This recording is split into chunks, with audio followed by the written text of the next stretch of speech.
Hello, and welcome to another episode of Ask an Assistant, the podcast for executive assistants and the people that love us. I'm your host with the scratchy throat because her nieces and nephews finally gave her first cold of the fall 2024 season, Jess Lindgren. Let's get to work. Today's question comes from esteemed colleague Bridget, who asks, "Hey Jess, can you share some of the weirdest requests you've been given?" I know I always say this, but I really do love this question a lot. Mostly, I think that I just love hearing from any and or all of you at askanassistant.com. But this question I particularly do enjoy. I love creative thinking. I love creative solutions. You give me whether it's a budget, an amount of time, a deadline, you give me a project, I cannot stress just how much I love getting to do something quote unquote weird. Um, yeah, it just I okay, so full truth, full disclosure, I do not love a last minute request. Harkening back to Ask an Assistant episode, looking at my spreadsheet, number 17, you can get things good, you can get things fast, you can get things cheap. Um, but you can only pick two. Last minute requests, by definition, they're going to be fast. So, since you've already picked fast out of the three of the good, fast, cheap pyramid, if you will, you're not going to get good and cheap. Because again, you can only pick two: good, fast, cheap. It's got to be fast. You have to sacrifice good or cheap. More often than not, it's cheap that hits the cutting room floor. And also, more often than not, the result will be good enough.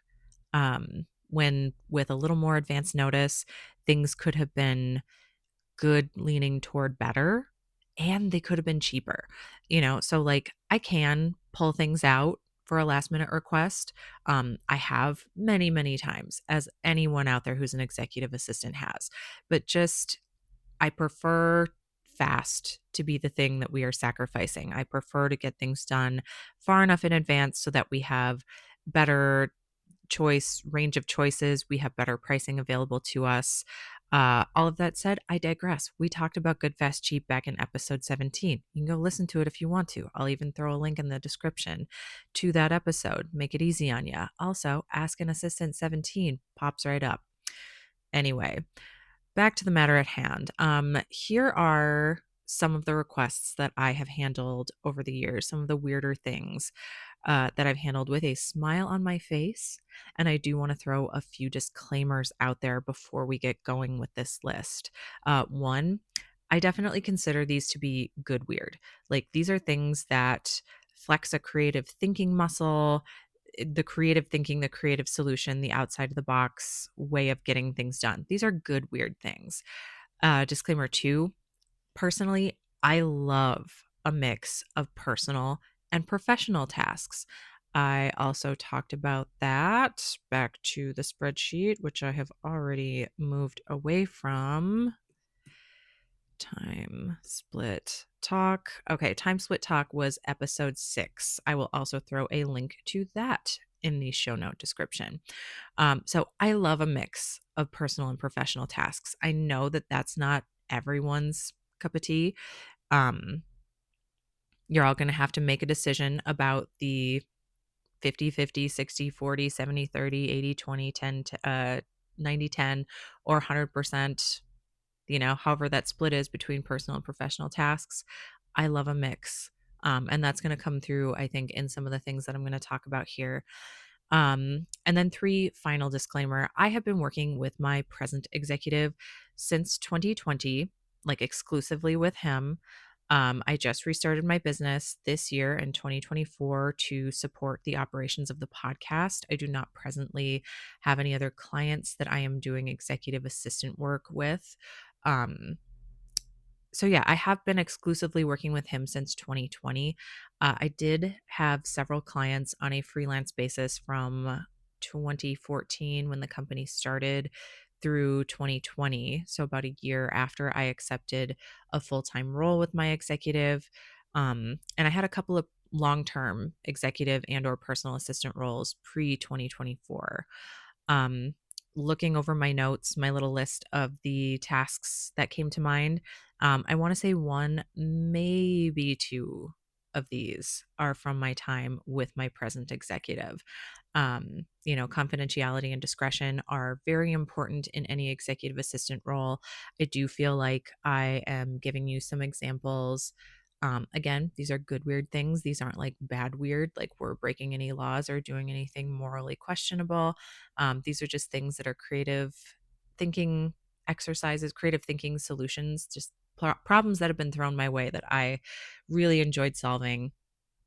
And I'm not going to tell you exactly which one belongs to which executive or client. So, without further ado, here are some of the honestly weirder things that I've tackled in my 20 plus years as an executive assistant.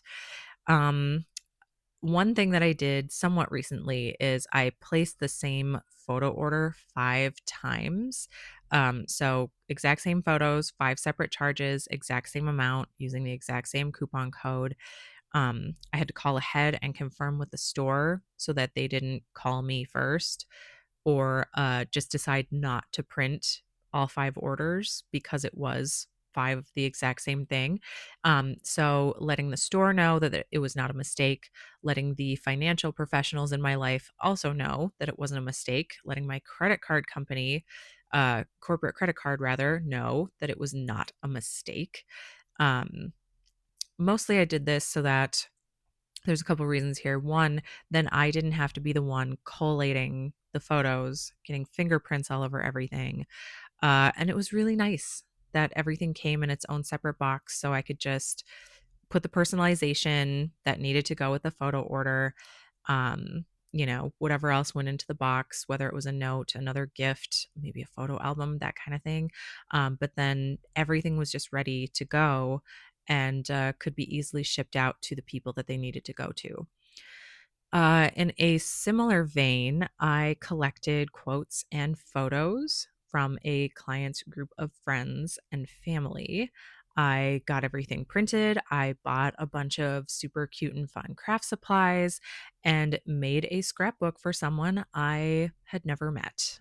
It was a birthday scrapbook and it was a lot of fun, just like kind of getting to know this person through the little personal anecdotes and stories that people sent in. But yeah, very interesting. And I am not like a scrapbooky kind of person, but my client asked and I figured I could give it a shot. And it was a really fun, truly creative thing to get to do. And my client loved it. And the person that they gave it to also loved it. I found out after the event. So, yeah, that one was definitely one of the more creatively challenging things for me personally. I think some people are just really gifted at making beautiful scrapbooks and putting all that kind of stuff together. Like, I definitely had fun buying all the supplies and doing it, but it felt more of like a technical project for me than like an actual, I'm going to make this gorgeous, I'm going to handwrite everything, make it perfect. I was very glad that the client was willing to accept printed captions rather than things needing to be like perfectly handwritten. But again, very fun and very satisfying that the person who received it loved it and still has it to this day. So very, very cool. Um, on another occasion, I got my executive and their kids the last hotel room available in an East Coast state. And this was during peak thunderstorm season, which I want to say is like August, September. It's been several years since I did this, so I don't remember the exact date. But definitely the time of year where huge thunderstorms just come rolling through the Northeast. And yeah, flights get canceled as a result. And I am talking like calling progressively further away from the airport without sending them to another city. I almost ended up sending them to another state, honestly. Um, because when you're in a major East Coast city and thunderstorms roll through and all the flights get canceled, you just kind of roll with it and do the best that you can. I ended up spending my night, like I said, calling around, finding literally the last hotel room that was available before looking at sending them to another state. Um, Spent time rounding up food, clothes, toothbrushes, because it was pretty late by the time the flight got canceled. So there weren't just like restaurants available. And then my executive is in a city with their kids. And not knowing the area and not wanting to go around to it was way easier for me as a single person to go round up all the things that they needed, because their bags were stuck on the plane. Everybody's bags ended up getting delivered a few days later. Um, but yeah, like they couldn't get to any of their things. So I had to get them food, clothes, toiletries, for a group of people. It was just really wild. I also had to that same night work on getting them home the next day, because when the thunderstorms roll through, hundreds, if not thousands of people are impacted. Everybody's in the same boat, trying to find a place to stay, trying to get the next best flight home. And that's how I spent my night in making it happen. Thankfully, I was in the same city as my executive at the time. We had been there for an event, but it was just I was very glad that my executive was able to spend their time focusing on their kids and didn't need to focus on all of the logistics of it. Um, and it did all work out, obviously this was years ago and we're all still standing. But definitely a very interesting problem to solve that very much had this has to happen now. Make it happen. Um, this was quite a long time ago. This would have been 2013. I had someone ask me to find a cigar lounge where they could go have like a dudes meeting. Like this was my executive's direct request. Like me and my dudes want to go smoke cigars and drink scotch, and they were just convinced that I wasn't trying hard enough to find them a cigar lounge where they could go. Again, this is 2013, um, where they could go indoors to drink alcohol and smoke cigars. Like the person would sell them a cigar, uh, and just let them smoke it. And the Indoor Clean Air Act was enacted in the state of Minnesota in 2007. So 6 years prior, this was outlawed. I had to spend time proving that I had researched not only the Minnesota Clean Indoor Air Act, but also that I had exhausted all options for someone to sell my executive and their dudes some cigars and some scotch and let them smoke it indoors. I was just like, hey, if you're happy to have everybody over to your gorgeous home and do that, I'll get you somebody. Like, I can find you a person who will like come to your home and roll you cigars and let you smoke them and bring you a bottle of scotch. But like, you can't do that. No indoor facility is going to let you do that in 2013. Ask me in 2006, maybe, but we weren't working together then. So, not my problem. But that was a fun one, like proving that I had done the research and being like, listen, this is literally against the law. You can't do this. Um, on a different occasion, I got to choose and hand deliver a cat tree to an Instagram famous cat. Later, I got hired by the owner of the cat to take the cat to the vet. So that was an exciting that one was really fun. I'm gonna have to dig up some photos and maybe even find the kitty's name because I don't remember his name off the top of my head, but that one was really fun. Just like they contacted me out of the blue. They were like, "Hey, we need a new cat tree." And I was like, "Hey, this thing called the internet exists, but like I'm happy to do if you're paying, I'm happy to do it." So it was really cool. Sweetest cat on the face of the planet. He was big, he was floofy, just a little sweetheart, and it was a lot of fun to get to hang out with him and then take him to the vet. Um, On yet another occasion, I've stayed at clients' homes. I did write down on my notes that I stayed at a client's home, during a day to oversee a plumbing installation. I have been there for housekeeping. I've been there to, pack and unpack luggage. I have, gone to my executive's home to pick up. So, like, if they had back-to-back trips, I have gone to their home to pick up the luggage for trip number 2, meet them at the airport, swap out luggage, like, take their, trip number 1 luggage home and give them trip number 2 luggage. All kinds of stuff that involves being at executives and clients' homes. So yeah, but again, it's weird, it's different, but it's good weird. Think honestly, like, we'll talk about this in a future episode, but I really think that anything that helps my executive do their job better is something, and is not illegal, as we just touched on with the cigar and the Indoor Air Act thing. Not doing anything that's against the law, not doing anything that doesn't sit right with my own moral barometer, if you will, moral compass. Um, but like anything that helps them do their job better and is within good weird bounds, I'm happy to do it. But again, we'll talk about that in the future because I know that that's not everyone's deal to want to do a mix of personal and professional, and everyone's boundaries are different and valid. There's no problem with that. But just these are some of the things that I have considered good weird. Um, this one, this one always makes me laugh. On several occasions, and I worked with this person for several years, so it wasn't like I was going every other day. But just on several occasions, whenever my executive's child needed to miss school, they were sick, they were traveling, whatever the reason might have been.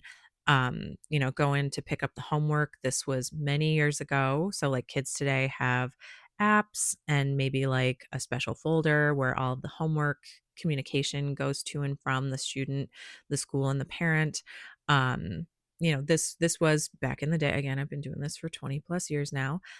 So this was quite a while ago, but I used to have to go to the child's school to pick up homework anytime that they missed.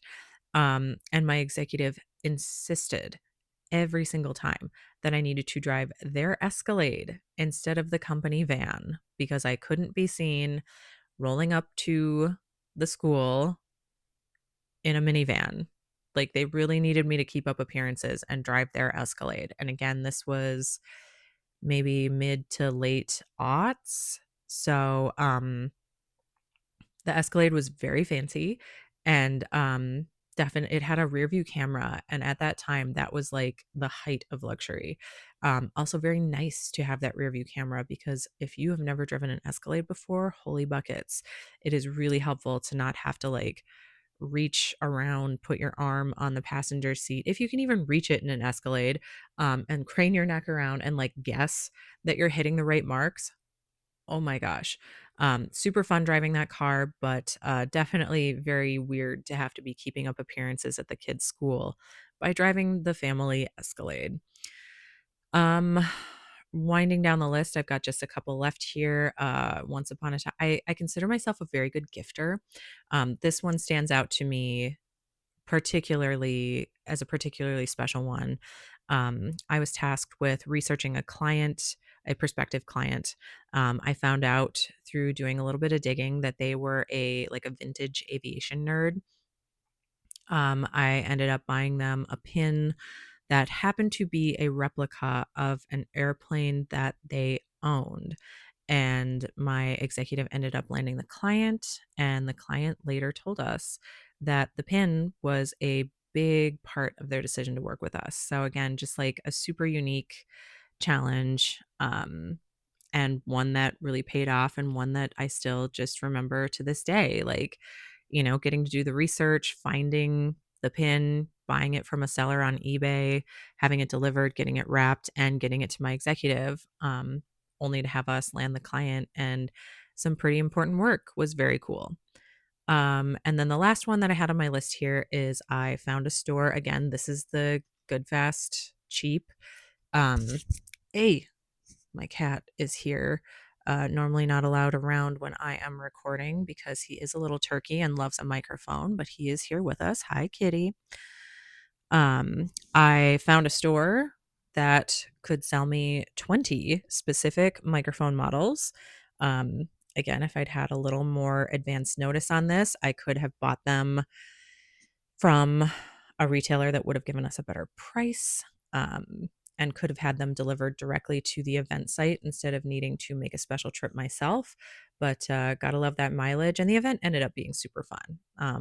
But found a store that could sell me 20 specific microphones same day, and personally drove them from San Diego to an event in Orange County. So again, good, fast, cheap, keep it in mind, but love a creative solution, all the things that I talked about. Glad that they all worked out in the end. I'm sure that there are plenty of others. Hey. You want to say hi to everybody listening, kitty? I hope you can hear him purring. He loves all of you very much. I'm sure there's plenty of others, but those are the ones that came to mind in the moment while I was sketching out some notes for this episode, winding things down because my cat is absolutely going to continue clawing at my microphone. I am not in the podcast closet. I am recording in my room because, again, that scratchy throat, not feeling 100%, don't want to go sit in my cold podcast closet to record. I'm recording with a wireless lav in my room and winding things down. So there you have it. Bridget, I really hope that answers your question. I would love to know what the weirdest requests are that you've received. Lay them on me, askanassistant.com. Give your kitties a little snuggle. Stay hydrated out there, all of my beautiful, wonderful, esteemed colleagues. And until next week, take care. All right, kitty. All right, Mr. Man, I hear you. I know.